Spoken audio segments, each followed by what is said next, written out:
Troopers is a security conference in Heidelberg, Germany, which I attended in 2017. One fun event that happens there every year is PacketWars. It's kind of like a CTF competition during one evening, but only for a few teams, and I didn't have a group to play with.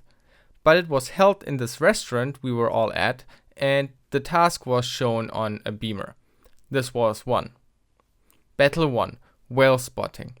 Identify the email address of the real Trump and achieve bonus objectives on the way.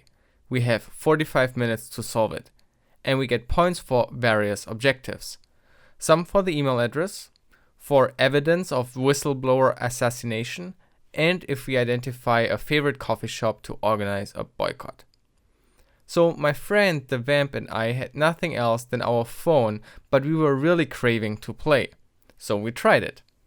First we looked up the obvious Twitter handle and found this account. Oh, and this is all going to be screenshots I made from my phone while playing.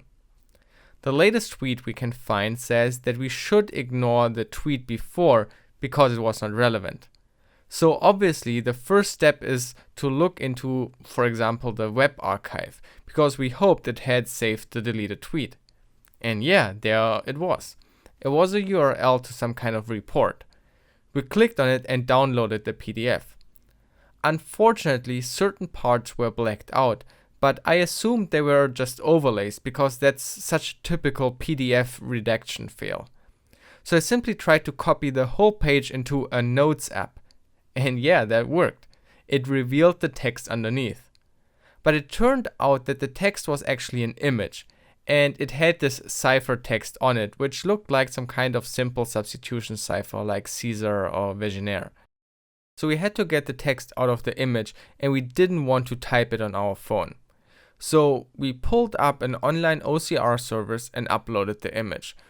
And now we copied the text into an online Cipher solver, which brute forces the key and applying some heuristic if the result sounds like valid English. And we got this text out. It's not quite perfect because the key is a bit jumbled and maybe OCR was also not perfect, but you can guess most of the text. After some further research, blah blah, and eliminate them. So that is the evidence of assassination and we solved the task. But there were more tasks, so where's the other stuff? We checked back to the web archive and found another entry of deleted tweets with the favorite coffee shop Starbucks, which was another task. And what looks like login credentials. So we logged into this account. I tweeted that I was here, got the account's email from the settings, and we solved the last part. And now comes the not so humble brag. We were faster than the actual teams. I think the reason for that might be that with a phone you are so limited that you can't try out crazy stuff. Steganography, metadata, and so forth is just out of reach. So we only tried what was possible for us and got lucky. I'm sure the other teams overcomplicated things because they had laptops. I think it's something to keep in mind, but it was really fun to solve something like this just on a phone.